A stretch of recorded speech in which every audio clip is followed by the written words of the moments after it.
Gordon. All right. So we Oh are, yeah. JP, will you make me a co-host, please? I believe you are. Am I? I am. You're totally right. I'm going to try again. One more last attempt. Oh, wait. No, okay. I think it is live streaming. Okay. My internet is just a little slow. All right. Okay, everybody, we're getting ready to get started here with our 7th edition of the World Without Police conversations that we've been hosting every Wednesday. And I'm really excited about this topic. We're going to get started in just a few minutes. We'll let people pour in first. And I'm going to just check our Facebook page, make sure that the live stream is working here. JP is doing all the things. Thank you, everyone, for showing up and joining us this evening. I feel like if we have like fewer than 15 participants, that we should just like all come on the screen. We'll just see you all. Some of you have been here for most of these. I feel like I recognize some of those names. Welcome back. I hope that you're taking care of yourself and in this world that we currently have with police. It is so important. So important. Do we want to get started? And whenever Christina jumps on, she can just hop on the panelist side. Yeah, let me double check here.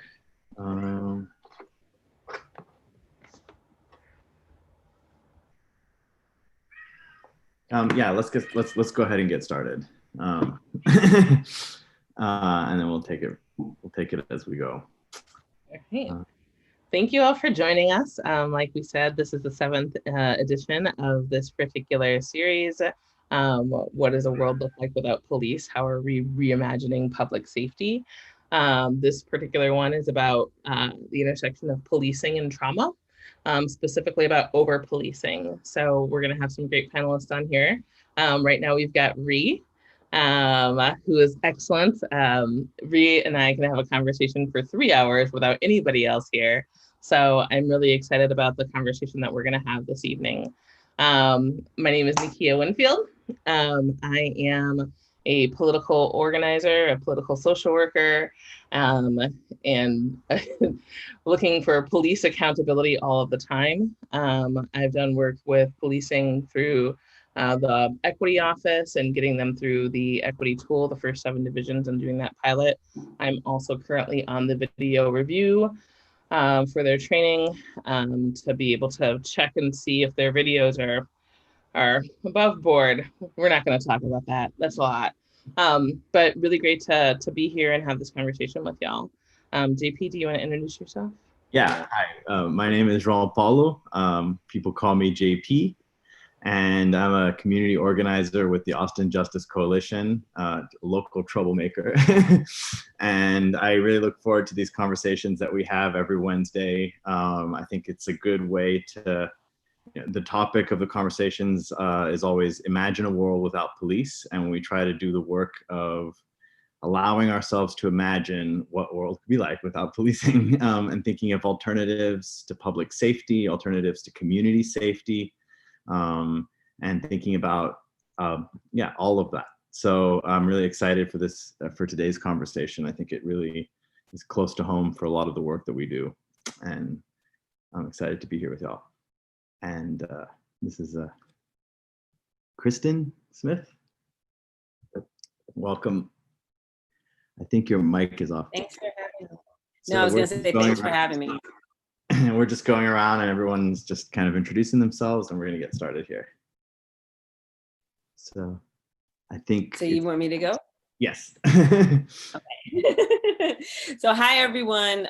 Sorry, I just logged on a few minutes late. Sorry about that. I'm trying to juggle kids and other things in the afternoon. But thank you so much for inviting me to participate in this conversation. I think it's a really important one. My name is Kristen Smith, and I teach at UT, although that's not why I'm here. I'm here, and Jamal invited me primarily because I've been working on the issue around police violence and anti-Black police violence in the Americas for the past 20 years or so. I particularly look at Black community responses to police terror and the impact of police terror on Black communities, specifically Black women and specifically Black families, and really thinking through how do we understand police terror as a problem that goes far beyond just the people who get shot in the streets, right? So what about the moms and the sisters and the aunties that then die of heart attacks or of anemia and grief in the aftermath of the killing of their children and loved ones? And so that's the work that I do. And I'm happy to be able to share in the conversation and to talk with y'all today. It's a huge honor to have you. It's an honor to be here. Yes, thank you so much. I feel like you're going to be so integral to this conversation because you're exactly right. The trauma goes so much beyond that specific acute trauma of like what's happening right there with those police officers to your entire community. And it also doesn't stop there for that individual, right? So we just want to kind of open it up. We're going to have a really organic, free-flowing conversation. And we just want to start with like, when you're thinking about the intersection of trauma and policing, specifically around over-policing, what are the pieces that make up that framework for y'all? And real quick, before we jump into the question, for all of our attendees and participants, don't hesitate to drop questions in the Q&A, and we'll pick up your questions throughout the conversation and answer them and engage with you. And chat. And chat, yeah. Feel free to participate on chat, Q&A. But now, yeah, back to the question. Who wants to go first? I kind of, let me tell you something, y'all. Professors can talk way too much. So don't let me fill the space, okay? So that's the thing. I'll jump in really, really quickly just to say that I think that the trauma of police terror, and I call it police terror. I just want to say why. A lot of folk that work on issues of policing really draw our attention to the fact that police violence, if we're critiquing policing as a structure, is redundant, because to police is to be violent. And so if we recognize that to police is to be violent, then I try to kind of mix it up and say, let's talk about police terror. Like, how did the police terrorize our communities? And when we think about terror, we think about trauma, right? We think about the ways that people are traumatized by police.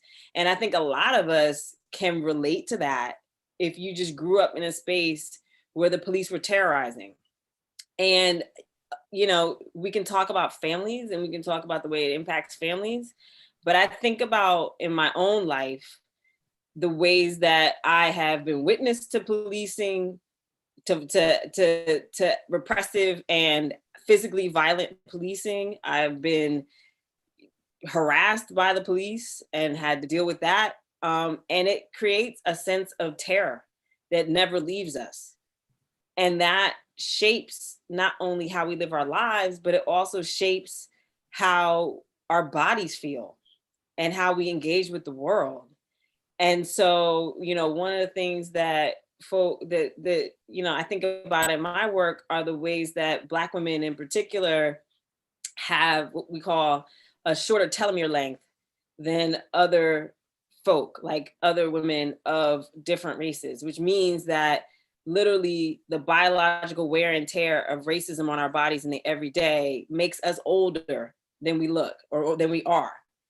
And so, you may be like 40, but your telomere length, the biological measure of your telomere length, thinks you're 60, which means you have the manifest of diseases of a 60-year-old, even though you're 40. And there's a lot of research that's been done on maternal mortality that shows that it's only racism that leads Black women to have that distinct problem. And so if we recognize it's only racism, then imagine what dealing with the police on a regular basis does, and how that affects our stress levels and the chemicals in our body, like the natural chemicals in our body, and the ways that our heart works and the ways that our body works. I mean, I think that it's just so encompassing. So when I think about trauma, I think about it holistically, in terms of family, in terms of children, in terms of communities, but also in terms of our bodies and the way that we live and breathe in the world.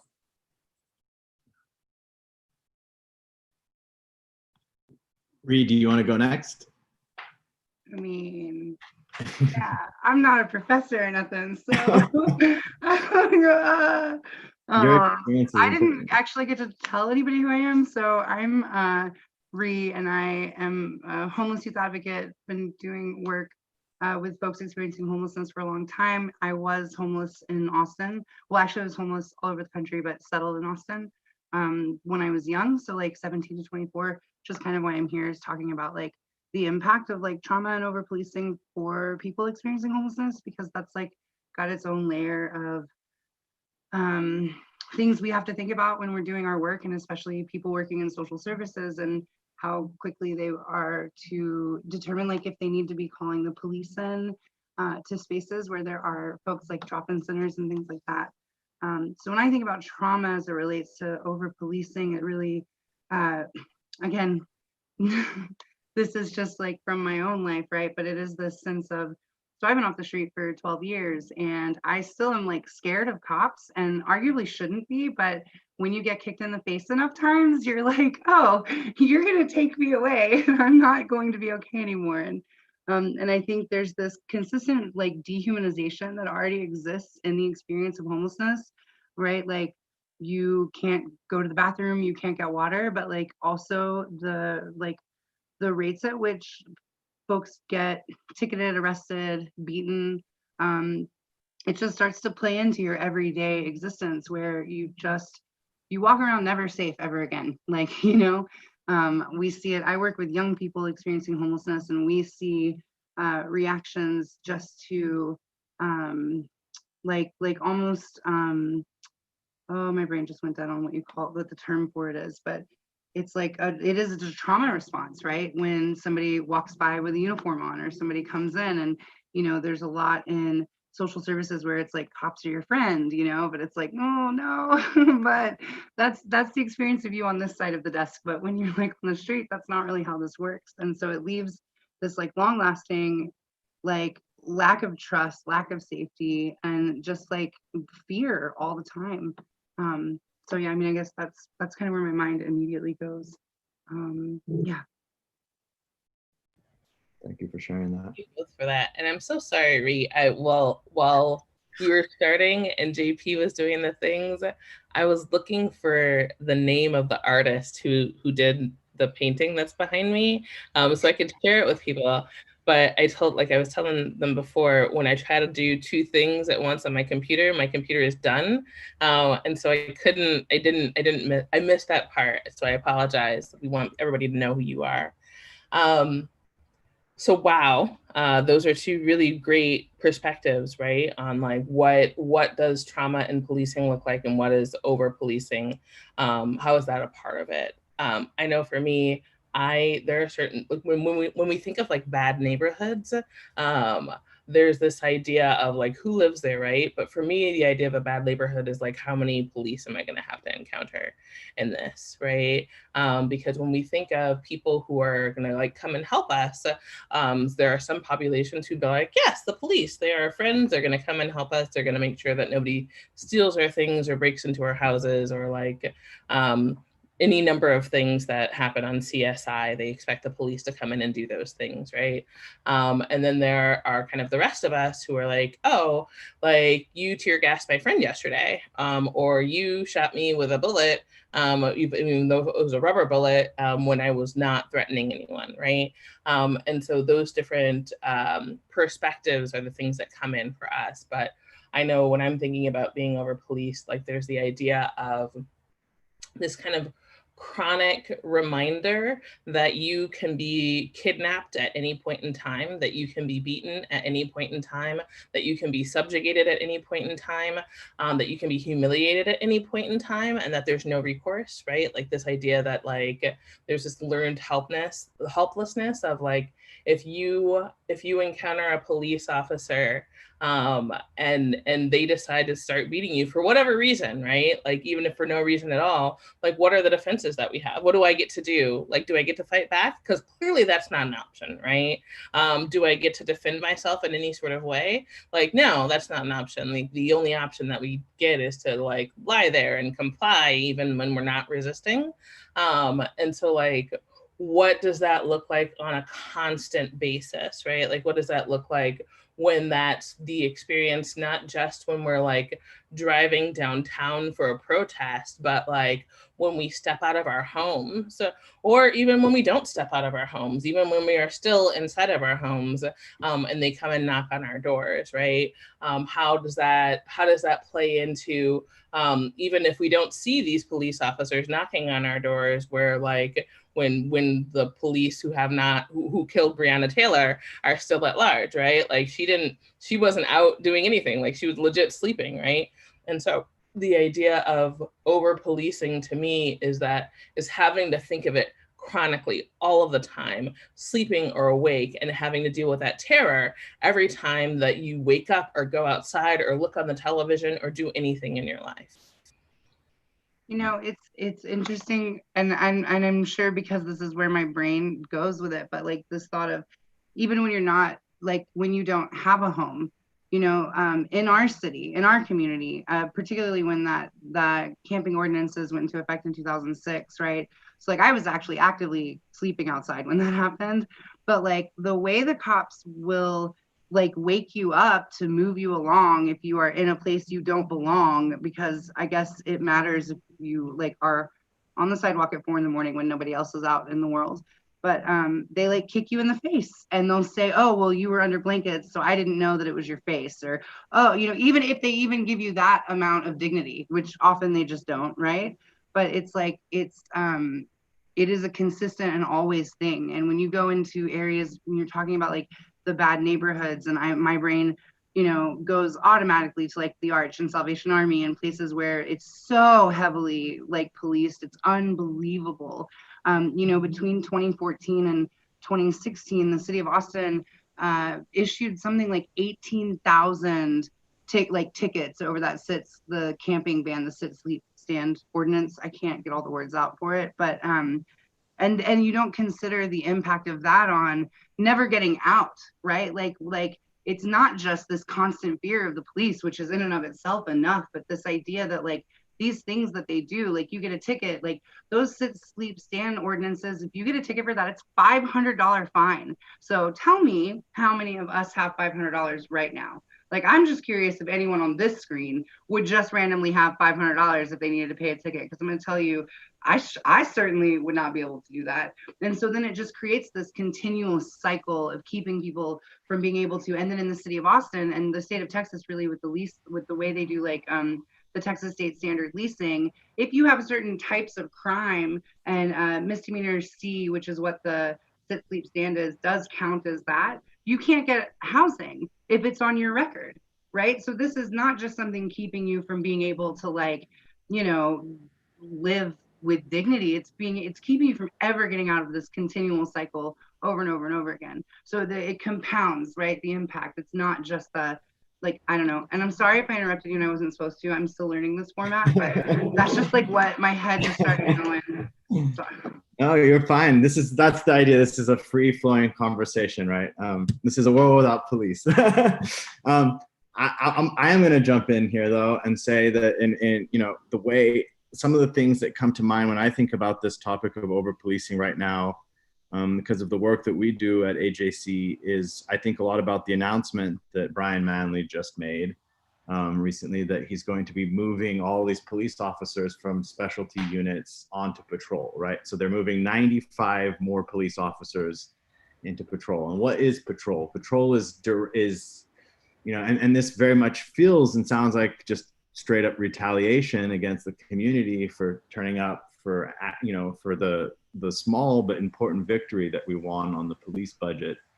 And, you know, patrol is the way in which the police go directly into Austin's historically Black and brown neighborhoods and look for trouble, right? So this is him literally saying, we are going to go find the crime. You know, we're going to go find the people out there, find the suspicious actors, like by heavily patrolling these neighborhoods. So for me, that in and of itself, that policy choice, and it is a reflection of how racist the police department really is in its culture.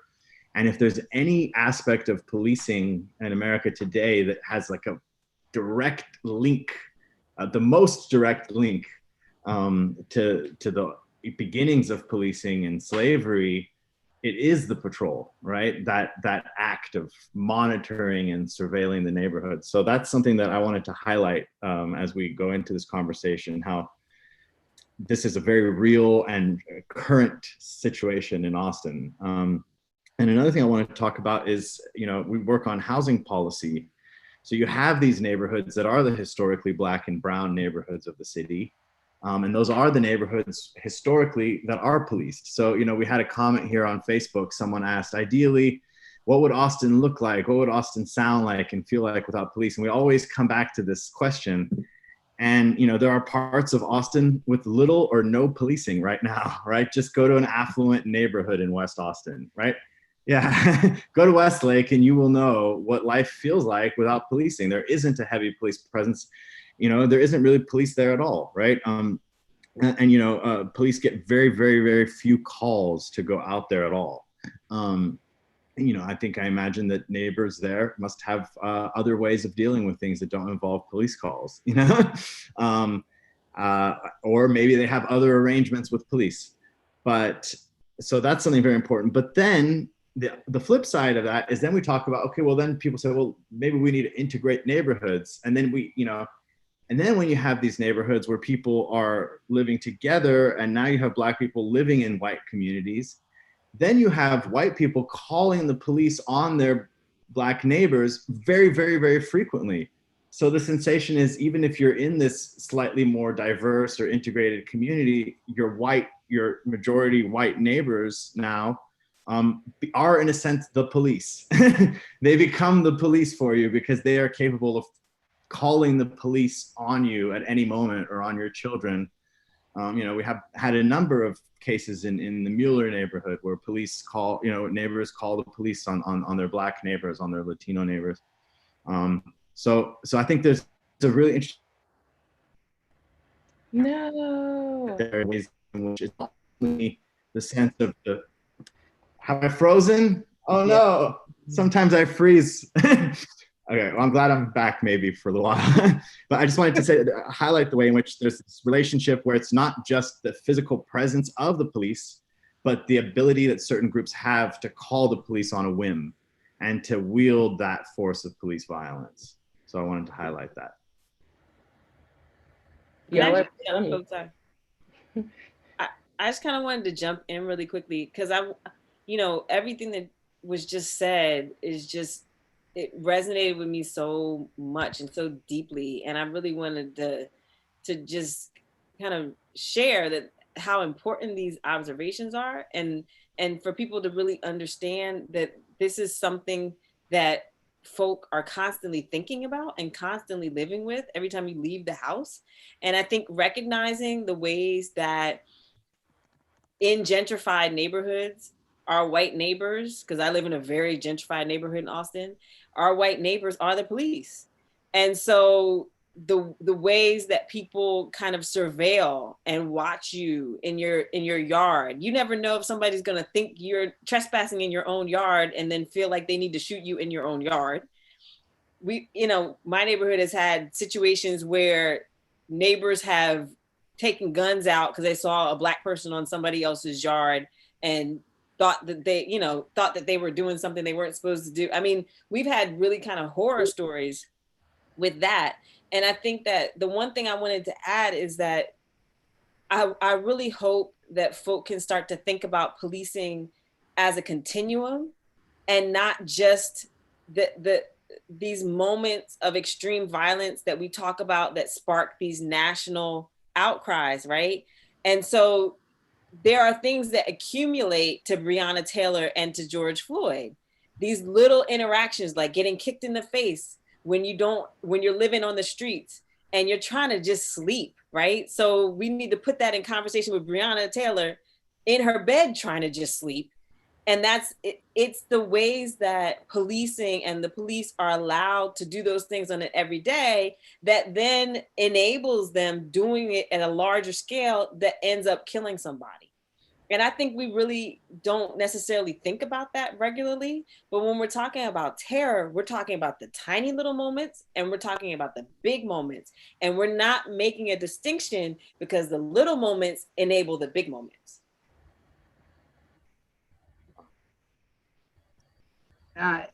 When you think like, when you work in social services, you know, and there's the decision being made about when do we call the police, like when, at what point do we need to call the police in? And you know, some of the organizations I've been around, like, I mean, I guess props to them for considering the fact they need to stop and think about that instead of just like saying, we're just going to call the cops anytime it seems like it's popping off, you know? But it's making, like in social services, the providers become also the police in the way that the neighbors are the police. Like the providers are the police as well, all the time, you know, and needing to like hold that as a reality and really needing to like convince providers to hold that as a reality when they're trying to like do their job. Because it's just, it can happen so quick. And you were saying about the line kind of between like just sleeping, like a person experiencing homelessness who's just sleeping outside, and Breonna Taylor who's just sleeping. And it's like, there's this common response of always like, you know, well, what are you going to do without cops, right? Like, what are you going to do if somebody robs you? What are you going to do? Da, da, da. But like on the street, like folks handle that shit pretty all right without needing to call the cops in. Like I was on the street for 7 years, and I'll tell you that never once did we like get justice from the police, but we sure did like have our own justice and our own sense of honor and our own sense of like providing care for our community the way it needed to be done. I got off track. You didn't get off track. That was great. There's so much. And like, when do the police actually dispense justice when you're experiencing homelessness? Right? Like, what are you going to do without the police? You're like, I'm going to be able to live without being kicked in the face, maybe. Right? Or I'm going to be able to not have to go to jail for existing while being poor in Austin.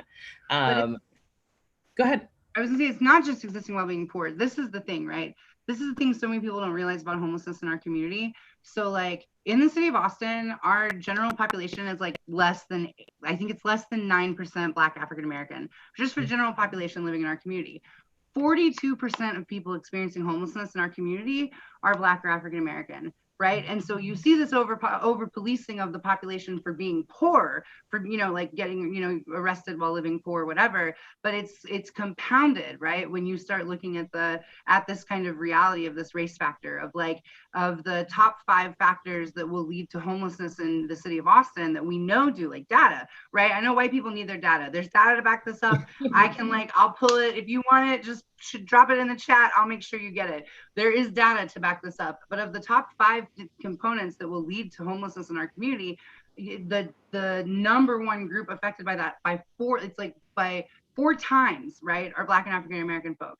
And so you add that layer of, it's not just like we hate homeless people, which like low key, the city hates homeless people, but it's also like, oh, and here's a perfect excuse to get to be racist douchebags because this is what the population looks like, and we can enforce our power against people who don't have any, because that's what it comes down to, right? Like, at least for people experiencing homelessness, like when a cop kicks you in the face and you look that cop in his eye, like what you are seeing is someone being like, I got you, and you can't do a damn thing about it. And it's over and over and over again, whether you're flying a sign, whatever you're doing, right? It doesn't matter. It's like this.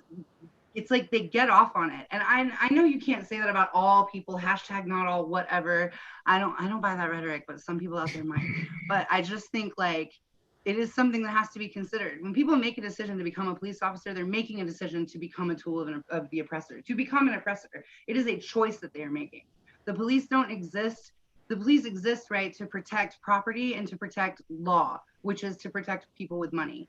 And so this idea that like, oh, you won't have the cops to protect you. Let me tell you something. I've never had the cops to protect me. Never. And like, I look like a white girl, right? But like, I grew up poor as fuck. So they weren't coming to my neighborhood either. You know, well, they were coming to my neighborhood. They weren't looking at me. But you know what I mean? Like, they didn't come to our neighborhood after a certain time at night. Like, cops wouldn't even come. They wouldn't even, you couldn't call them to it. People wouldn't deliver pizza. The police wouldn't come.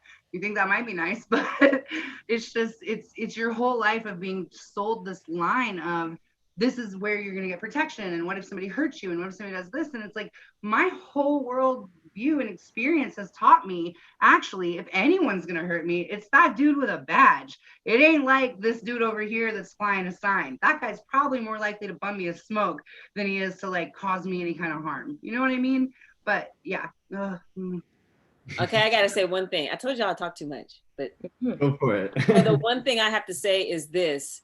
What, you know, it's interesting because I've had experiences that, as somebody who supposedly has privilege in society, kind of reminds us of everything that Reed just said. And that is basically, you know, and this wasn't in Austin, but I'll tell it really quickly. I had to travel to Newark to go for a conference. And I took the train from DC to Newark to get there. And when I got to the train station, there was a group of about 7 cops, and they were just standing there. And no matter how much my work was, I was like, oh, I'd never been to Newark train station. I didn't know where I was going. And I was like, oh God, they were like the only people there. And I was like, I'm gonna have to ask them. And so I came up to them and I said, you know, can you just tell me, excuse me, you know, can you tell me where the exit is so I can get a taxi? And it's pouring down rain. Do you know that cop turned around? First of all, like, I had asked him the most horrible question in the world. And then he pointed me in the wrong direction at midnight in downtown Newark, which is desolate and very industrial. And I had to walk a city block in the rain with no umbrella around the entire train station by myself to get to where the ride shares were. And there was no reason for him to do that other than just to be rude and mean. And to me, that's like, to me, that says everything about how we need to question why we think the cops are there. Because we're told when we're in kindergarten that they're, oh, when you need help, ask a police officer. And when we do that, a lot of us, right, myself included, when I do that, that's the kind of response that I get. And so how is that actually protecting and serving in the way that we're projecting policing in this country? Mm-hmm. I mean, I feel like there's so many instances that we've seen, like on video or stories for people that we know, or people who have had it happen to them, right? Like where the cops are gonna arrest a protester or brutalize a protester, and they'll pull the mask down before spraying pepper spray in their face, right? Like, if you're pulling the mask down in the first place, like, you don't need to get control of this person. This person is not a threat. This person, like, there's no way in which you can consider this person to be a threat, right? Or one of the pictures, and I wish I had it on, like, just to pull up right here, but there's a picture of a Black man. I think his hands might be in his pants pocket, and he is standing and he's looking at the line of police, and it's just like them spraying him, just constant spray, right? And he's not threatening. He's literally, his toes are over a line that they decided was like not appropriate for his toes to be. And it's just very clear, like, I am doing this because I have power. And there's no perceived threat here. This is a thing where, like, you are acting out of line and I'm gonna put you back in your place.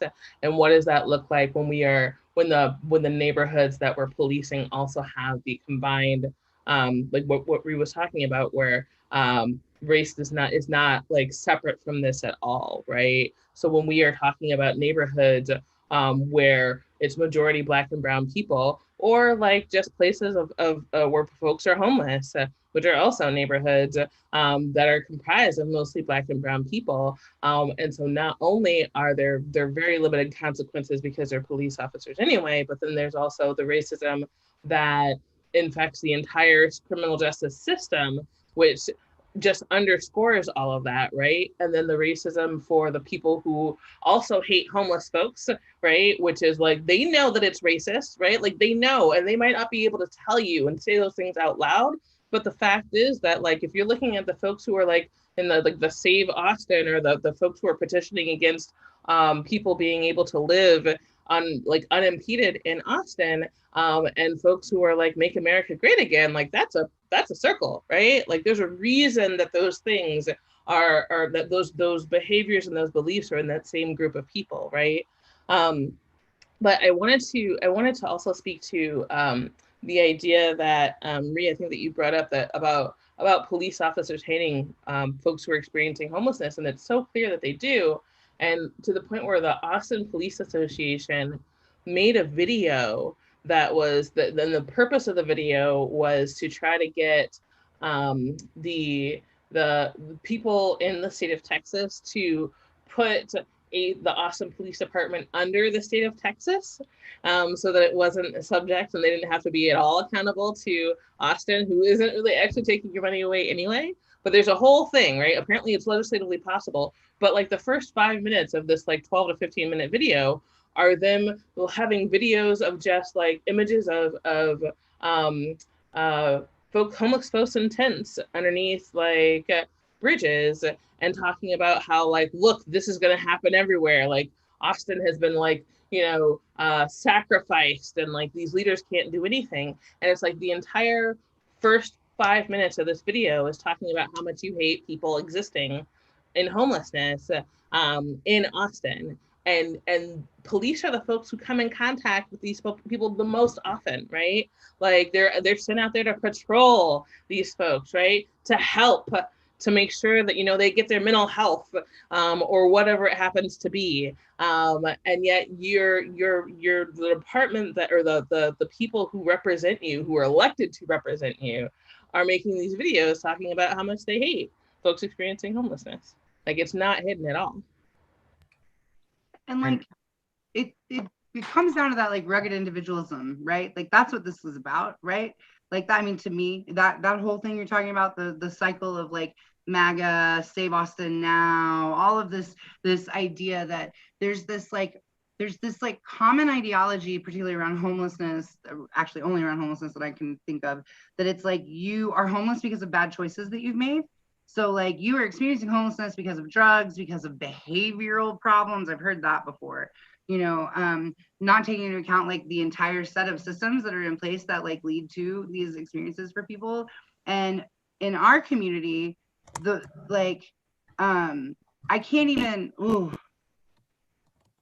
y'all gotta understand what the cops do. Like, okay, so have y'all ever heard of sweeps? Are y'all familiar with this term? I'll be real quick, JB, because I totally saw you about to start talking and I've talked a whole lot. No, please take your time. I'm going to explain sweeps because even if y'all are familiar with it, some folks here might not be.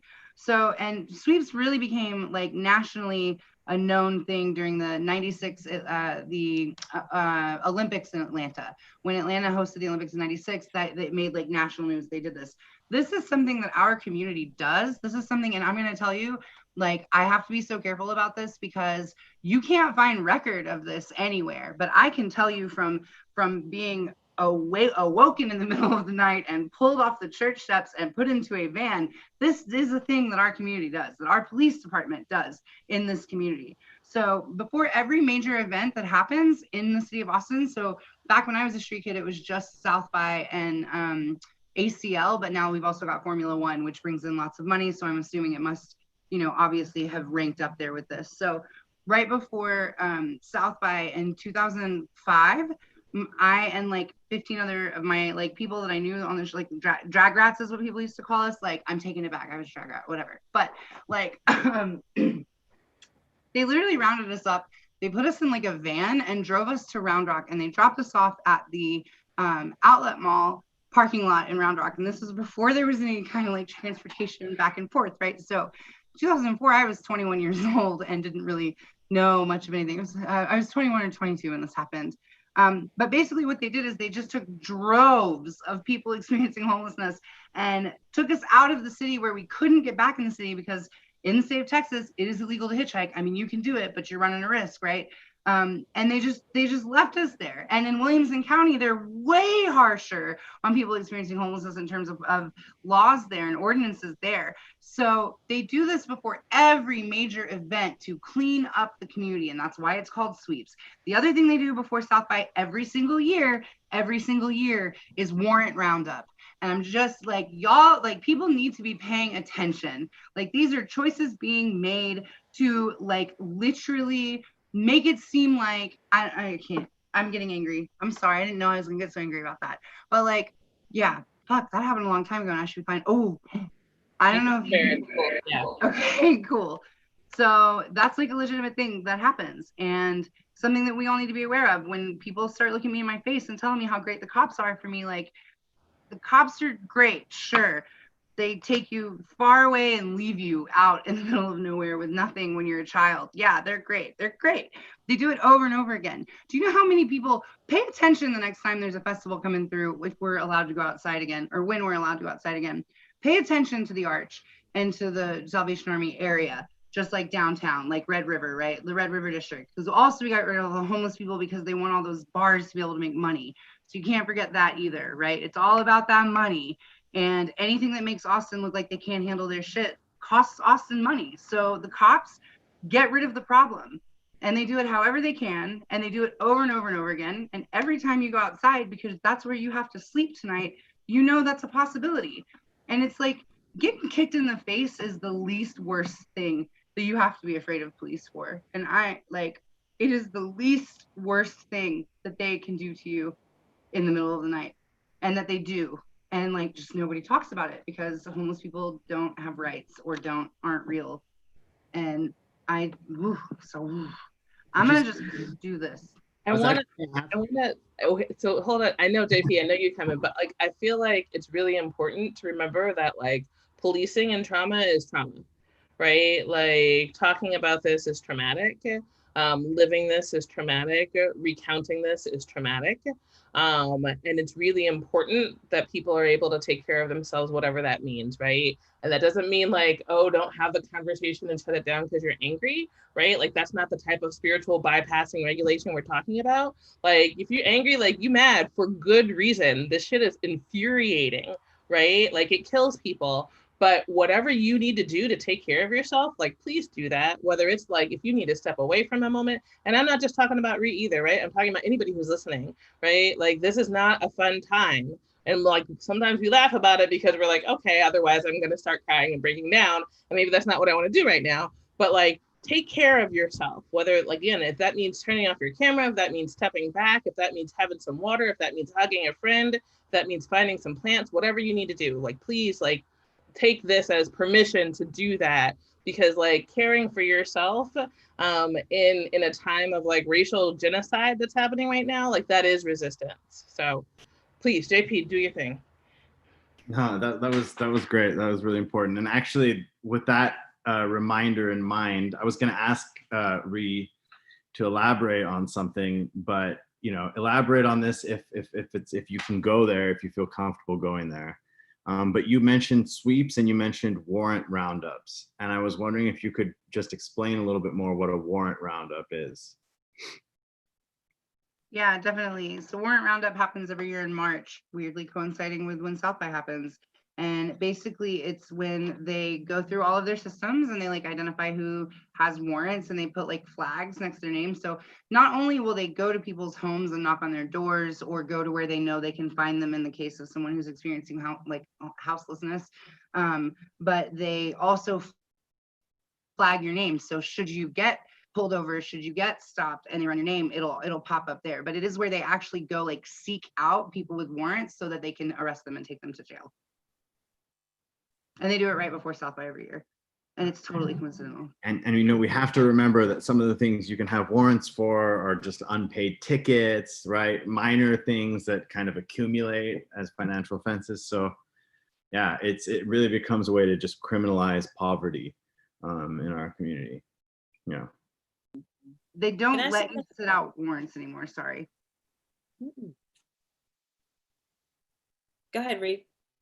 Oh, I was just going to say another way they criminalize poverty is that they don't let you sit out warrants anymore. So like when I was a street kid, if you had a warrant, you could go and like go before the judge and they'd let you sit out for, like 2 or 3 days, maybe a week, whatever your charge was for. And like, if you did it well, you could set it up so it could be during like when it's freezing and it's like 3 hots and a cot. So it's totally worth it because you're like, all right, well, I got this warrant, so I'm gonna go like turn myself in for the next 4 days because that's how much my fine is gonna be that I have to sit out in county. But they don't let you do that anymore. So now if you have warrants, it's like you're facing time or paying fines. And if you have warrants because you couldn't pay fines, your only option then is to actually full on just go to jail instead of sitting out the warrant. When you sit out the warrant, I'm not sure like legally how it makes it different, but it's not the same thing as like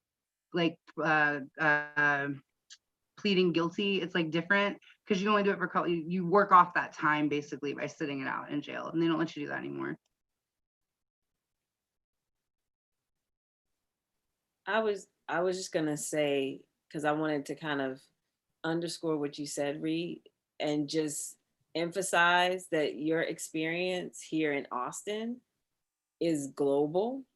So the work that I've been doing in Brazil for the past 20 years, looking at police terror there, every time there's carnival, right before carnival, the weeks up to carnival, they sweep the neighborhoods and they go through and do the same thing, not only to young people who are experiencing homelessness, but also to folk who are considered eyesores, let's call it, right, on the community. Anybody who may, not be convenient for the profit-making venture of tourism that goes with Carnival.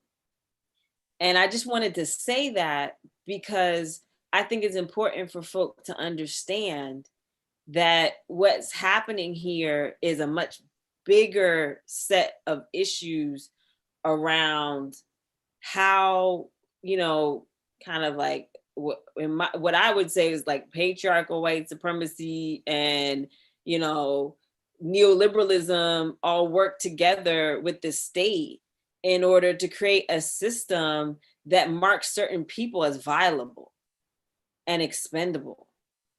And I think that sometimes it's good for us to take a step back and say, oh, wow, this is a pattern. And it's something that they're doing everywhere. So whatever they're saying is as an excuse for why it needs to happen locally, there's logics behind it that are much bigger than that they're not revealing to us, because it can't be possible that this happens the same way in Salvador Bahia, Brazil, and Austin, Texas. And that's a coincidence. I mean, that can't be possible. So clearly there's something about the logics of policing and the way that it's attached to all of those, forms of oppression that we identify that makes these strategies of the state in order to terrorize folk and to make some folk feel uncomfortable, like they don't belong in the city. Yes. I often say that racism is one of the most successful complex adaptive systems that I've ever seen. Right? It will pattern itself over and over and over again. And that is one of the things, that's one of the tenets of the People's Institute's training for undoing racism, is that when you look at a bad neighborhood, like if you look at a neighborhood that's unresourced and underneath resourced, it's been exploited, right? And that the same things that you see in the bad neighborhood in Austin will happen in Detroit, will happen in Baltimore, will happen in wherever it is that you go. Like we can see that, right? It's a template. And it also, like, it can hold contradictions, right? Like gun rights versus gun control, like those both serve the same ends, right? How do we oppress Black people in the most effective way? And it looks different in Texas. In Texas, the best way to oppress Black folks was to have a whole lot of guns and have carrying. Everybody carries. It's great. Right. And in California, the Black people have guns. And so like the way that we're going to do this is we're going to take off. Nobody gets to have guns anymore. Right. So like that is definitely something that is fluid there. I wanted to, and I mentioned this before in chat, like there's a blue wave, the other blue wave.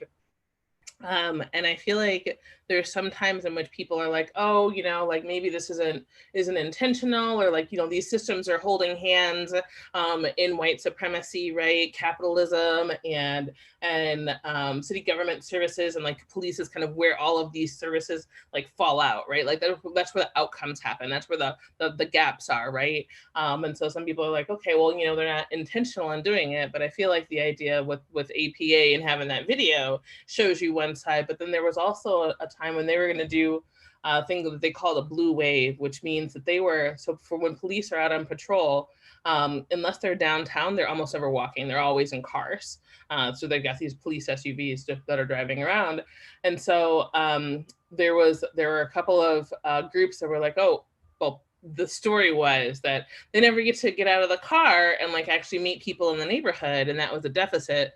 And so they wanted to have a sector where everybody got off shift at a particular time, and then they all went to a particular neighborhood in that sector and just walked the neighborhood. So like a surge, right? There was the blue wave. I forgot what they said. I didn't say infiltrate, but I forgot what it was, the word that they used. And I was like, oh yeah, that's a war term. That there's a purpose for that, right? And the idea was that they were just going to go around and knock on people's doors and say hi, and you know, they were going to you know, wave at people and speak to people who are, you know, working on their garden and everything like that. And I remember telling them, I was like, that's called terrorism. Like, don't do that. Like, don't do that, right? Like, I know police officers, right? Like Manly will hug me when he sees me. Actually, I don't know if he'll do that anymore. But like there are police officers who I know first and last names of, right? And if cops came and they were going to saturate the neighborhood, that's the word. They were going to saturate the neighborhood.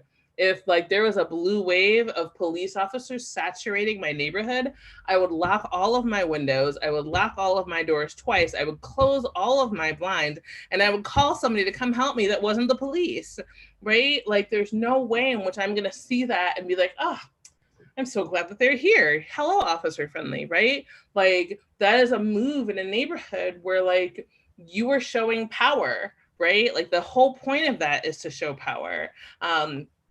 And I'm not here for it, right? And I remember having several conversations with several police officers that were assistant chiefs, right? About like, don't do this, and this is why. And they were like, but these things, and I was like, no, this is why, because I can argue with them.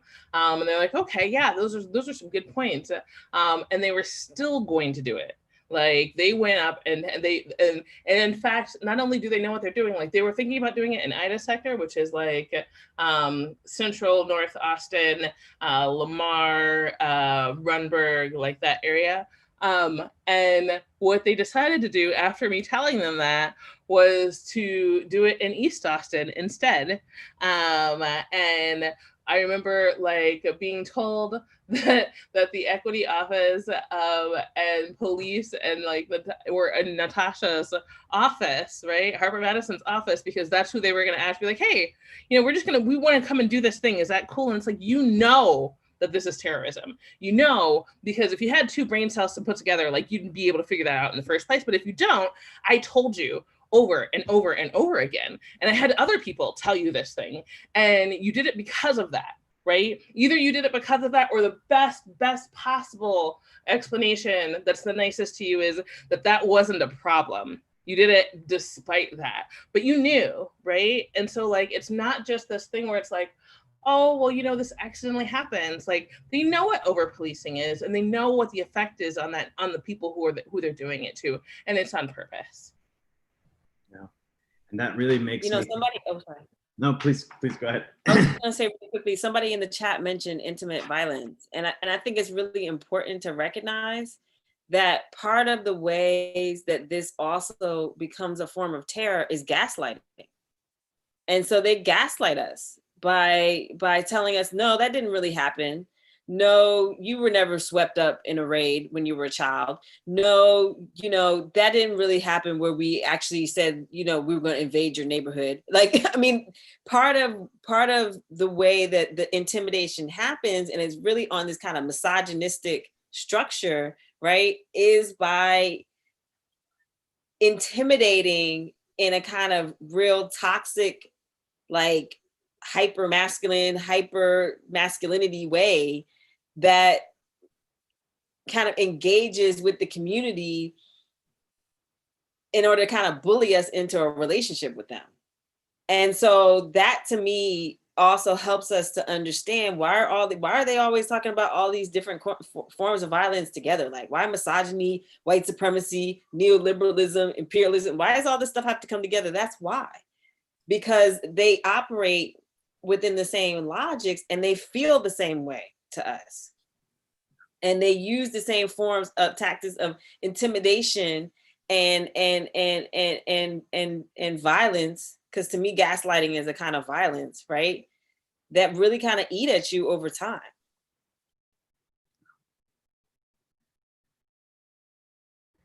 So I just put it in chat, like, how does that intersect with the idea of community policing, right? This idea that like, oh, like what's happening isn't that there is violence that is being done by police officers and terrorism that's happening from police to community members, and that's the thing that we need to stop. The idea behind community policing is that there's a trust issue, and like the community is afraid for no good reason. And if they just had some time to be able to play football together, then we would be able to resolve this, right? And how does that play into those levels of intimate violence where like, if you don't show up and play and be nice to these people that may have just taken your family member away, that may have brutalized you the other day, that like, you know, can create all sorts of violence and terrible situations for you at any point in time with very little consequence, that like, but you still have to show up and like play ball and smile for the cameras, right? And you're gonna have teachers or maybe even other family members who have internalized this oppression being like, oh, well, the cops are good, right? And we say that, and I put this in chat too, this idea of like individual issues and like you made bad decisions. A lot of times that is a structure that we build with our brain so that we can have a wall between us and somebody who we were one paycheck away from, right? Like we know that these systems are awful and terrible and that we are at their mercy as well, but there is a way in which we want to try to have a divide, we want to have a distance, right? We don't ever want to be in a place where we are that vulnerable and that we are that exploited. And so we put up this idea of like, oh no, they did that on purpose. I'm better than that. I don't make bad decisions. I went to school. I save my money. I don't eat avocado toast or whatever ridiculous thing it is that we want to think, right? Like I know how I'm respectful to police officers. And so that means that they're nice back to me and I'm never going to be on the ground with a knee on my face. Right. And so like I feel like that's all the part of the violence that you're talking about, right? Where people who have been exploited and brutalized by police are often in this mindset of like, if I just believe hard enough, that this won't happen to me. And so I can't believe hard enough. So if I can make other people believe hard enough, then this won't happen to me. Yeah. You know, when the conversation around community policing comes up, I have to say, I've been studying a lot of the kind of court cases. If I don't unfreeze in the next minute, in the next 5 seconds, someone else take over and start talking. Just studying kind of legal precedent around police violence, like looking at, you know, Graham v. Connor, which was this classic court case about, you know, do police violate people's Fourth Amendment rights and so on and so forth. And the court rules that, you know, all that matters is a standard of, quote, objective reasonableness, right? This completely arbitrary, it's a completely subjective determination, right? What some imagined objectively reasonable person, some male somewhere, would construe as a relatively roughly reasonable excuse for doing this, then it's fine. You know, I mean, and then there's court case after court case after court case, and it's all this language of like, you know, reasonably objective reasonableness, threat, you know, if there's a threat. So then, you know, it's like, you know, a police officer can shoot someone running away from them according to a number of court decisions, as long as they assume there's threat. So the moment that they can construe some kind of concept of threat, anything is possible. They are in an extra legal space. They are in a space where, there's court rulings that talk about split-second decisions. Police officers have to make split-second decisions. In that, the idea of the split-second decision opens the possibility for a police officer to do anything as long as he can claim it was a split-second decision that he had to do. So once you realize that, for me, the takeaway is there's no way in which I would recommend any friend, family member, person that I love, that they have any kind of interaction with the police. This officer, I don't recommend that you talk to the police. Like, there's no situation in which this officer doesn't embody the potential of a threat, especially if you're a person of color, especially if you're Black or brown, Latinx. I mean, but it's just like there's no possibility for community policing. It's not a possibility because every police officer carries the ability to make a split-second decision that will end your life. And they don't have to make the decision. It's just the knowledge that they have that ability. They are in a space outside and beyond the law. They are in this kind of zone of indistinction between what is legal and what is not. So I just wanted to add that to. And for over-policing, like, you are chronically faced with these people who you have to rely on their benevolence you have to rely on the benevolence of a person who voluntarily went to work in a system that comes out of slave patrols, right? Like, you just have to be like, okay, I hope that this person doesn't feel like they're having a bad day and wants to subjugate me to feel better about themselves, right? And you have to know that every single move you make has to have that in the back of your mind, because there are police everywhere, not just when you call them, but when you don't want them to be there all of the time. And I think that there's also a knowing of oftentimes in places that you're being over policed, it's not it's kind of like when you're being followed around the store and the person's they're not can I help you, because they actually want to help you, right? They're just a shadow wherever you are. They're not there for help. They're not there to help you. They're there if you need to be punished, or just kind of slip up, or if they decide that you need to be punished. That's what they're there for. But they're not there to provide aid. It's not oh, great, the police are here. I know that if somebody beat me up and stole my stuff in that alley, that they're gonna help me with that. In fact, a lot of the times when I talk to people who have had interactions with the police, when they've gone through the criminal justice system, they've come out without their phones, right? Their things have actually been taken from them or stolen or lost in an effort to dissuade these people from being in these spaces anymore, right? And so it's absolutely the opposite, where you not only might you be brutalized or subjugated or whatever it happens to be, you might also just have all your stuff stolen from literally a group of people that is being paid with your tax dollars to come out here and do this to you.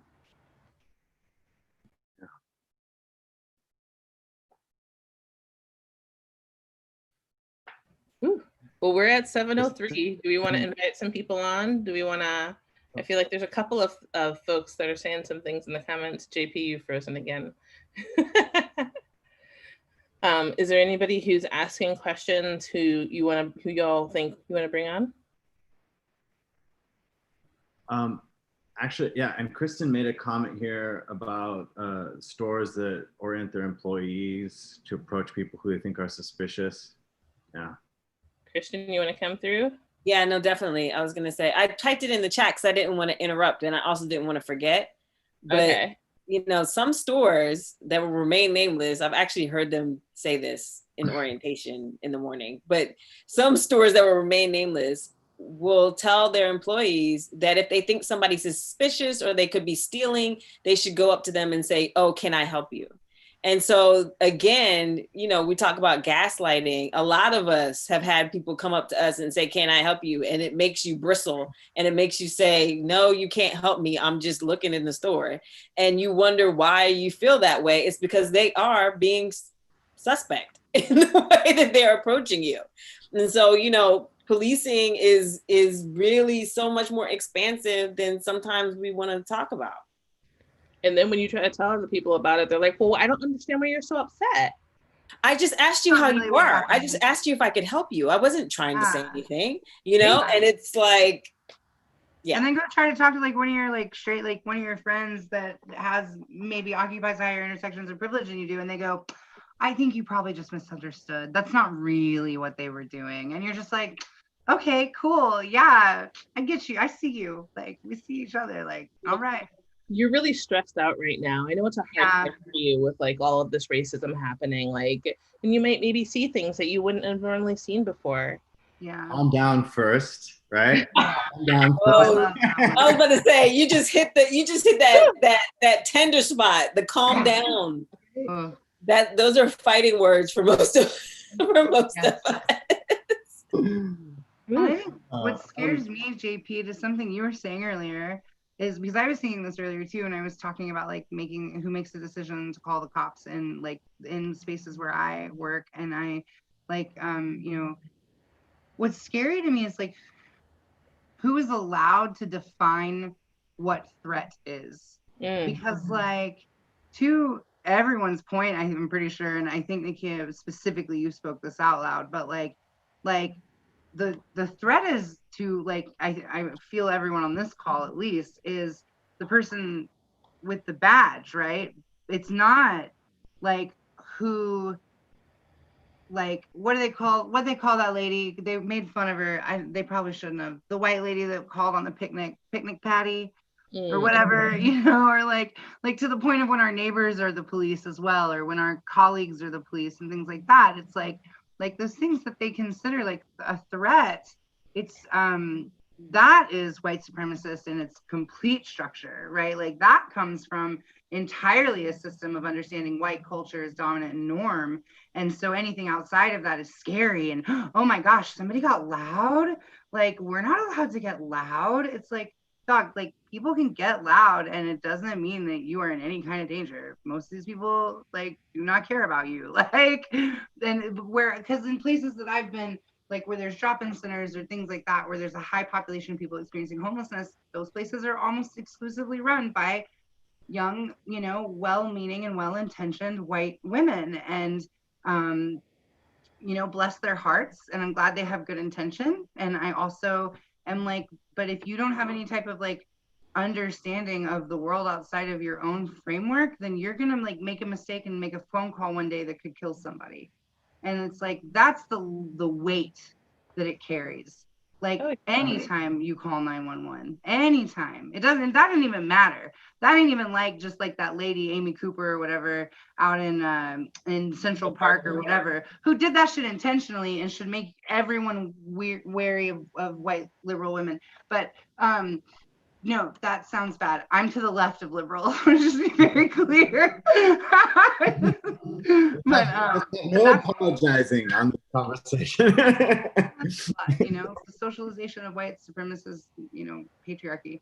But yeah, like I think that's the thing. Like if anybody out here is here today and they're listening because they want to like be a troll, or they're like against this ideology, which I doubt is the case, but just in case, like it's just so important that you remember that every time you are engaging with the police or you are calling the police against somebody, what you are doing is literally putting someone's life at risk, and that's not hyperbolic, right? And there have been years before we had these little things, right? That people, people were just out in the streets, like telling you like, hey, like cops are killing folks. Nobody was listening. And now there's evidence, right? So now you can't say that it's hyperbolic because you can see it. And maybe in your neighborhood, it doesn't look that way. But all you have to do is look at the shift of the, like in 2003, they had this big shift, right? Like the FTAA, which is like the Federal Trade Agreements of the Americas, this big thing. People are probably more familiar with the Battle for Seattle in '99, which was like this big Black Bloc anarchist thing. But in 2003, there was this huge thing in Miami that was like against the Federal Trade Agreements of the Americas. Hundreds of thousands of people. Older activists will probably remember like the tomato strikes against like Taco Bell, things like that. But when they knew that was coming, like when I say they, I mean like Miami PD, like they created a coalition of police departments from across the nation and full on like militarized in ways we see every day now. But this was like, they had never done anything like this before, right? Miami in 2003 was the first time. And so you also have to remember in like these folks around in these protests this last summer, like this past summer, it isn't like, y'all, it's not normal for the cops to have riot gear. Like, there's something fundamentally wrong with the police. I mean, if you grew up with the DARE program and like, go find your nearest police officer if you're in danger, you have to know fundamentally there's something wrong with there being cops with riot gear. And that's okay. I can't. I was going to add to that and say, and something fundamentally wrong from unmarked cars and unmarked agents riding through the streets and abducting people off the streets and disappearing them. I feel like when we talk about what is life without police, like you have to have such a very different view of policing, right? Like when you're talking about like who are they gonna, like who's gonna protect us? Like protect you from what? Like protect you from having people shoot guns into your house and like do a legit drive-by and like roll out? Protect you from what? Being kidnapped off the streets? Well, what will happen? Like the police are the ones that took you, right? Protect you from being shot in the head when you're like watching a protest from a hill? Like who's gonna protect? Like what are you thinking is happening that the police, like how is it that you're not? Do you think that there's a different police force? Do you think that there's like these bad police and like those are over there, and then like the police that come to your house when you have an issue and you call 911 are different police? Like where is the disconnect here? That like, and I think that that's some distancing of like, we're gonna put up a wall because if I know that those same people are the ones that are supposed to save me, like in this abusive relationship, like how am I going to be out here with nothing instead, right? Like what happened? Like there's this the idea of the thin blue line, right? And so then I'm going to be then I'm not going to have anybody. And so if I back the police, at least like I may be able to like manage that level of abuse. Like, what does that look like? I don't know. I'm sorry. I'm infuriated. I'm gonna say one more thing. I'm sorry. Because what you just said just really struck me. And I think, part of what is really difficult for folks to understand is that, okay, everybody's always asking, well, what do we do without the police? Imagine if we actually were allocated the resources to do what we imagine. And so most people ask the question, well, what do we do without police, without ever giving people the option of having the same financial resources that policing has in order to solve those problems. And so the question should be, the question, if folk are asking that question out here, maybe try reframing your question and putting it back on yourself and say, what would you do with $1 billion if you could, to try to protect your neighborhood and protect your community? Because that's the kind of money we're talking about here. We're talking about like millions and millions of dollars at your disposal to be able to create creative ways to help you feel safe whenever you need someone. And so when you only have a world that has one option and no resources in the options that you can imagine, then yeah, it's difficult for communities to figure it out. Because basically what people usually say is, oh, well, you don't want police, then we'll stop going to your neighborhoods, you figure it out. So you're telling me I'm giving you however many $1 million and then you give me $0 and I'm supposed to figure it out. And that, I mean, I think that's the part that people don't really kind of think through. It's like when we're reimagining policing and we're imagining a new world, it has to come with the reallocation of resources so that our money can come back to us and we can start to say, okay, what happens when people who are living in conditions of homelessness can actually figure out for themselves how they want to administer their living arrangements, right? What would that look like? Give everybody $1 million. What do you want to do? I mean, that would be a different conversation. Yeah, that would be an amazing conversation. I feel like that's exactly one of the reasons why we try to have these this series of community conversations is precisely so that we can encourage people to, you know, allow themselves to imagine things that they would otherwise not imagine, or engage with conversations that they otherwise wouldn't. And I don't know if anyone else, any of the participants who's here has any questions or wants to participate. Sometimes we bring someone in kind of a fishbowl style to ask a question, or if not, if any of the panelists want to kind of. I feel like Christelle was saying a couple of things. And I know that she was the one that was talking about the building problem-solving resources for ourselves, which you kind of answered right there. Do we want to bring her on? I feel like you come to all of these. Christelle is a regular participant, which is great. Christelle, do you want to join us? Let me see here. All right.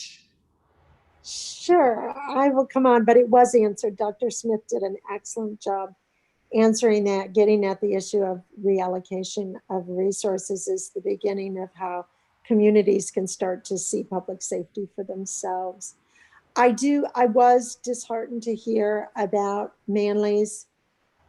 It's like Jell-O, you know, you push on one end and it just squishes into another place. And it feels like all that work to decrease over-policing, and instead we're going to end up with a more serious problem. And I am so ready for us to push hard on getting a different leadership in APD. So thank you for all of these. You guys have been amazing tonight. My only question is there a recording that I can send out into the world? I want everyone I know to listen to this tonight. Yeah. There will always be a recording available on Facebook, on YouTube, and it will be on our website as well. And that's great. And I wanted to speak to the Manly thing. I think we can't get discouraged, right? I mean, I love you, JP. You're so awesome. we knew there was going to be violent pushback. Like, there's always going to be pushback. We knew there was going to be, you know, this kind of serious backlash. So, like, we can't get discouraged, you know, and I think we just have to recognize it for what it is. It's a backlash because of a small community victory. The community isn't supposed to win victories, you know, not when it comes to police. The community is supposed to be silent and obedient, and maybe then they will have some mercy. So if we start speaking for ourselves, and if we start championing our own agendas and winning, that's a serious problem. And so, you know, we should expect a backlash, and we should also expect a backlash in terms of the stats, right? We know why they're increasing the patrols, because they want to go out and get more crime stats. They want to get more arrests. They want to enhance the narrative that Austin is a dangerous place. The crime rate is too low. There's too few arrests. There's too little, and so they need to counter that narrative, and they're going to go out and find a problem. GP, did you see the billboard? There's apparently a billboard, and I don't know where in Austin it is. I saw it on Facebook, where they're like, beware, like, don't come to Austin, it's dangerous, because they've defunded the police. And I'm like, every time I hear something like that, or like every time they're like, oh, AOC is so leftist and radical, I'm like, let me show you some real radicals. Let's actually defund the police. What are you going to cry about if we actually take all the police's money? They're like, oh, they defunded the police. And it's like, well, you said that we did that before. So, like, let's just do it. Let's just do it. Like, I'm here for it. Let's go. Sorry. No, yeah, it's great. So I have a question, though, like, to everyone, right? So, like, we expected a backlash, always expect a backlash if there's a small community win, because, you know, anytime there's power outside of the power, they get mad and they want to squash you. What steps have we as a community, what steps are we taking to protect the most vulnerable against the backlash that we know is coming? Because that's the next win, right? Like, frankly, is how and where and what are we doing to protect the most vulnerable? Because we know that they're going to target the ones that are easiest to snatch, you know? No, that's a great question, and I think that, like, I have a great frustration with and I've talked about this a lot, with what I see as the fracturing or the fractions of organizing, anti-racist, anti-oppressive organizing in Austin, and how because of those fractures, the strategizing that needs to happen doesn't happen, right? The fact that like there have been people protesting downtown since March, and there's not a strategy around what that protest is. Like people are just out there being vulnerable, getting rounded up by cops, right? And yeah, like, you know, Hiram's got this video and whatnot, but like there's not a larger strategy and where we're partnering with these folks who are out here doing the work of like putting their lives and their bodies on the line. How are we connecting with them to have like a large to amplify that work, to honor that work, and to make it so that this is happening for the largest impact that we possibly can, right? And so I think that that's a part of what you're talking about, and I do absolutely feel like that falls through the cracks when we're not having that strategy that does involve everyone. But I'm interested if other folks have things to add. I was just going to say that we had a great Seneca he hosted a training over the last weekend on kind of organizing and how it works to reach out to your friends and family and fight against some of the fear mongering that takes place. And so I think that that was a really powerful, and I think there's going to be more of that. So I think that like learning how to have those conversations with our immediate friends and family, not succumb to the fear mongering, not succumm to the you know, the panic. And I also think that we can't let them define the narrative, right? It's we have to construct the narrative, and it can't be this just reactionary thing, but yeah, we need to keep pushing forward. And on that note, I afterwards I'll share, this is shared already on social media, but on the 19th this month, we are participating in a national day for Breonna Taylor.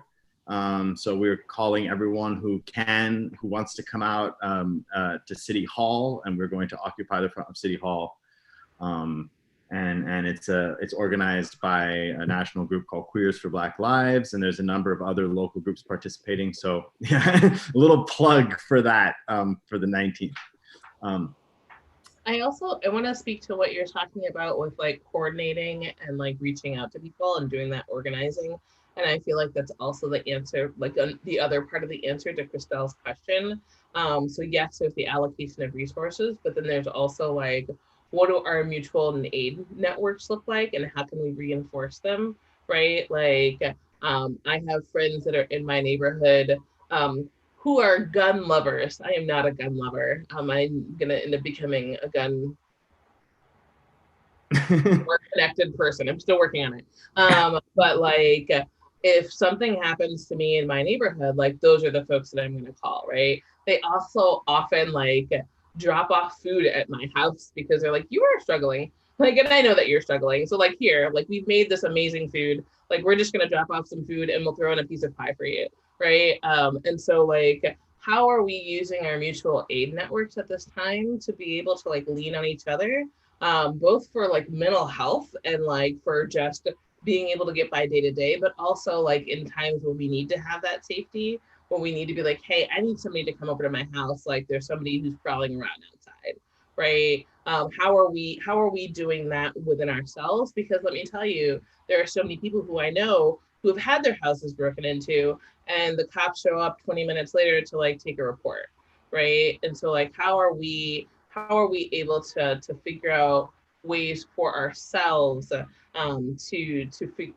have that safety, and to learn like what we're looking for, like just having a different view that's a lot more autonomous, but like interconnected with our neighbors. Like how are we organizing? And that takes more time and more intentionality, and it also pays off in spades, right? It pays off exponentially to be able to do that work, because like it means that you have a platform for doing transformational change when the opportunity comes, because you also have a platform of people that you have been connecting with and organizing with and being human with. And so when things do have a shift, like you've got people that you can move with and that you can create a larger impact with. So there's a question in, I'm sorry, were you gonna say anything?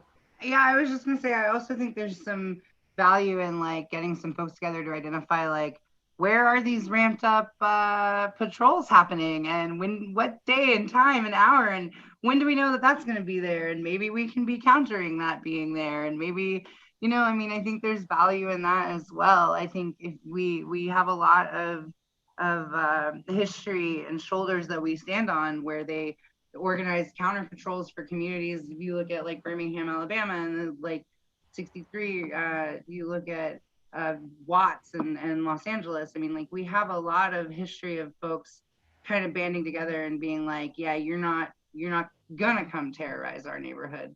So you know, maybe there's value in that too, and maybe there's value in white bodies like putting themselves out there as, you know, like on the line. I mean, I know that's an uncomfortable thing to hear, especially from somebody as white presenting as I am, but like, you know, maybe there's value in exploring what does that look like for a broader community?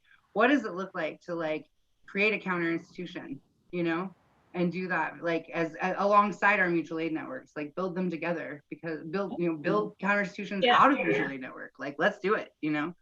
And just, that was a thought I had. Go ahead, Christian. No, I was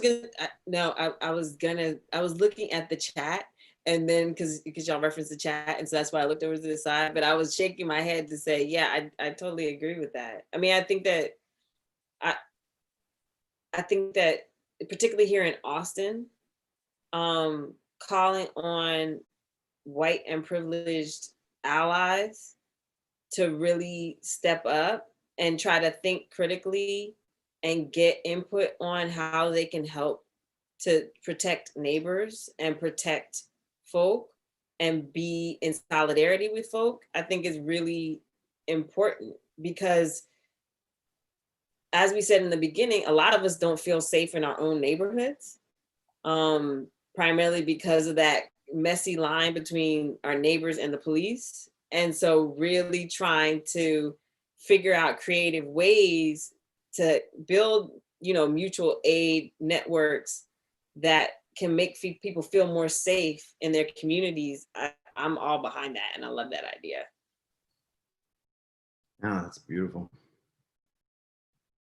Do we wanna bring Jenna on? Jenna asked a question in chat to begin. Thank you so much for sharing. I was wondering if you could speak to how the police take advantage of the knowledge and privilege that the biased judicial system, courts especially, will protect their actions. Jenna, are you down to come on? Yeah, let's do one last question for tonight. Okay. I'm a promote Jenna and see if you got the power.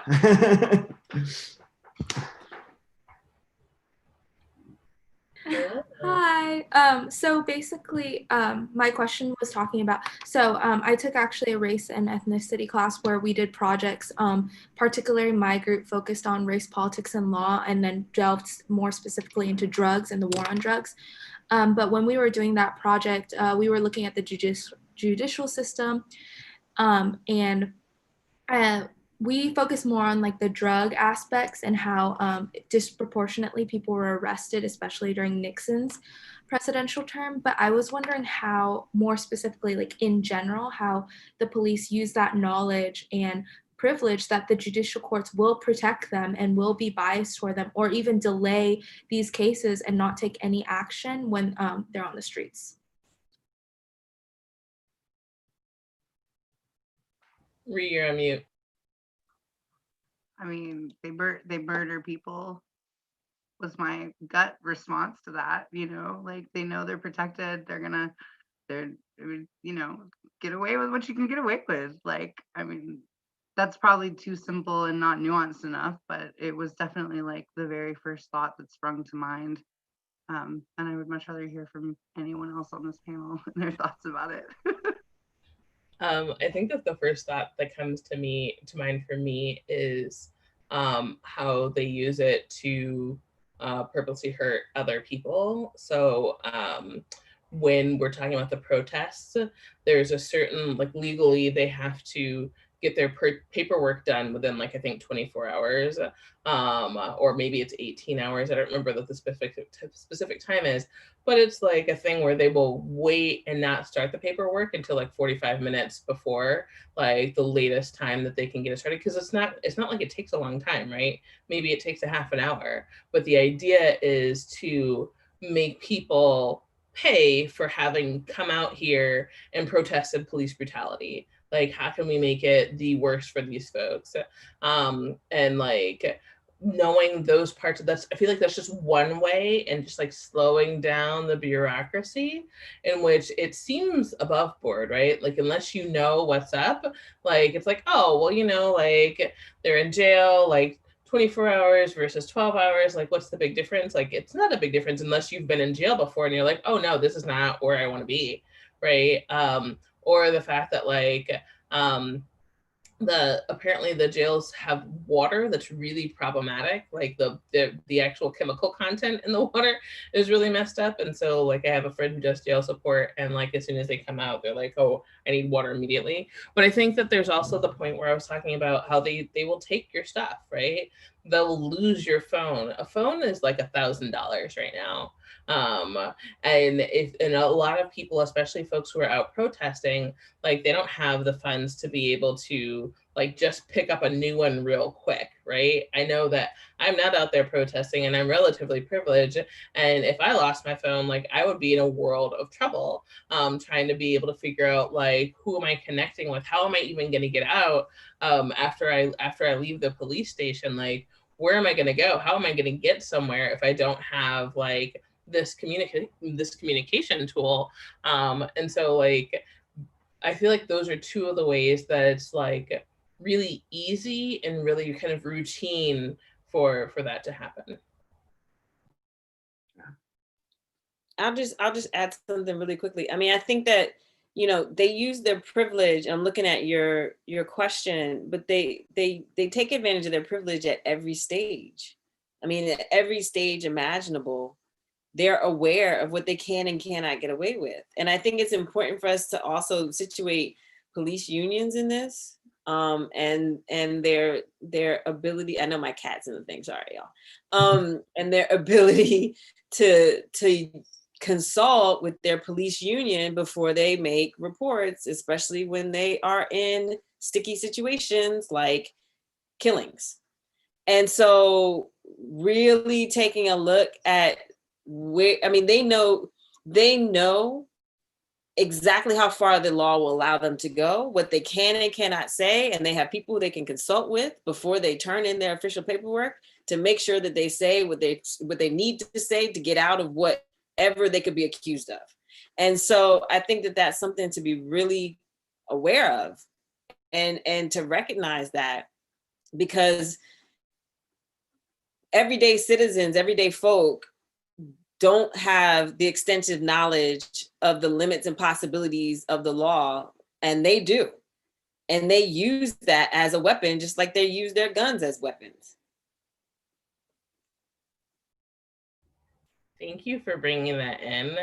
And I feel like that's so huge. And I feel like I want people to know that not only do they have, so like, I feel like I want to emphasize what you just said, because it's so terrifying for me. The idea that, like, if I go out and shoot and kill somebody, like, I'm gonna go to jail, right? Like, we're not gonna pass go.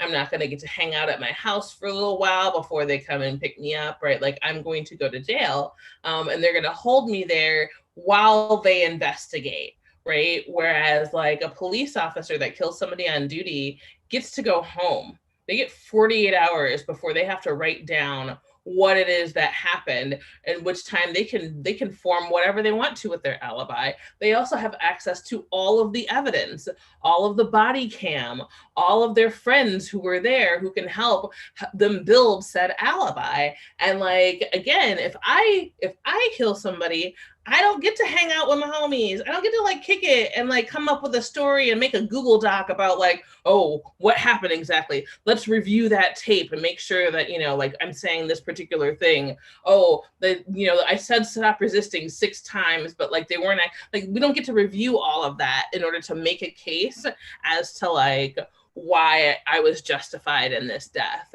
And so I think that's like I said, I'm so glad that you brought that up, Christian. And I just really wanted to underscore like how completely separate it is from most of our realities.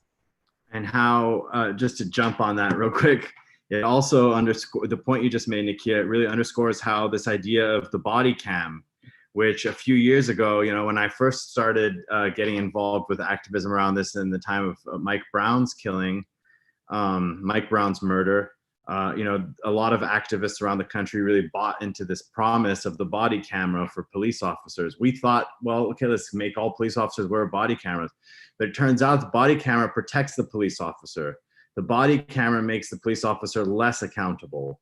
And it's a surveillance tool, right? It often incriminates the person who's on the other side of that interaction with the police officer. So I think that's a really great point. Turns out that dash cameras on the car have a little bit more stability in terms of evidence, but yeah, anyway, I just wanted to highlight that point. You know, in case anyone still has any kind of illusions about body cameras on police officers. But you also have to highlight the point then, JP, that like, even with all the footage, doctored or otherwise, with the footage in front of our faces, it doesn't matter. They still get away with it at every turn. Because I can't tell you how many videos that we get just like splashed across our news feed every 3 to 4 months. And those people are still flying free, scot-free, nothing wrong. And the evidence is in front of our eyes. I mean, look at what happened to Mike Ramos here. You know, like we saw it. It didn't matter. So it's for anybody who might still be holding on that what to your point, like, oh, the dash cams, the body cams, they don't mean anything.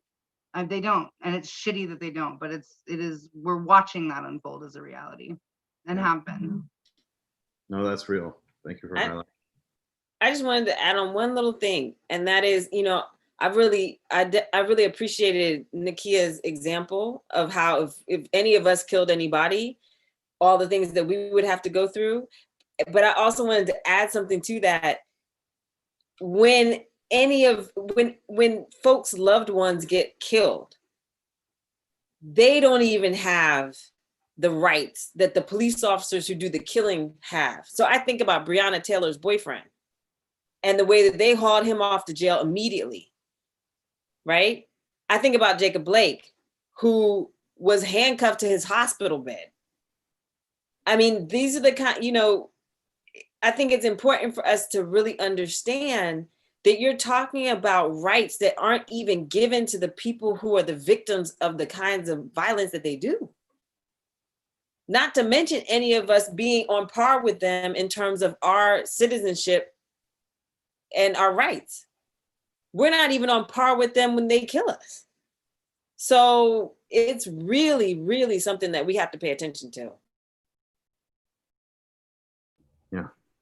Thank you. Thank you so much for talking on that, because especially when I was doing the project, I found that it was really hard to find information about like the legal privileges that the police have, because we really had to look really, really, really hard to find out about this. So I really appreciate you guys sharing your knowledge.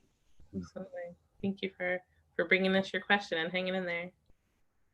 And on that very sobering note, I think we should maybe do, if anyone has anything, any remarks or kind of last thoughts you'd like to share. In case y'all didn't hear that, JP is asking for closing remarks.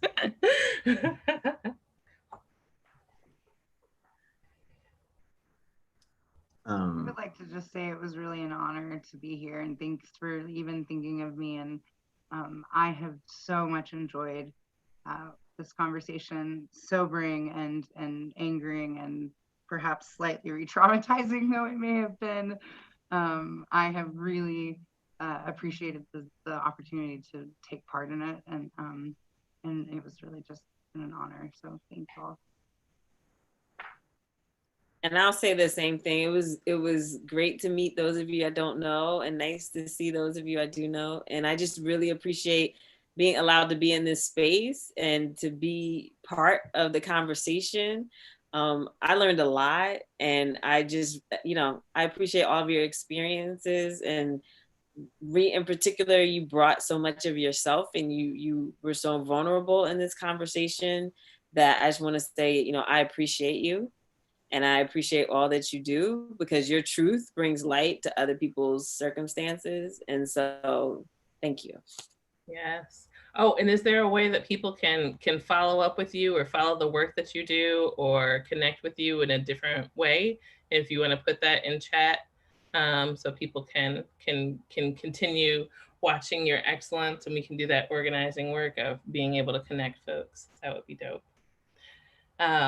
Thank you all so much for being here. I feel like we are also honored to have y'all in this space, to have people who are so knowledgeable about the intersections of trauma and policing. And like it's a blessing and a curse, right? Like we have to be so knowledgeable because that is our experience. But I appreciate you all bringing it to the table and sharing that with us so that we can learn collectively, not just from the 4 people who are in this space, but like the other participants as well, and whoever's out on Facebook from this. So thank you for sharing your expertise and your wisdom and your experience with us. Thank you guys. It's just an honor to be able to participate in this panel with y'all.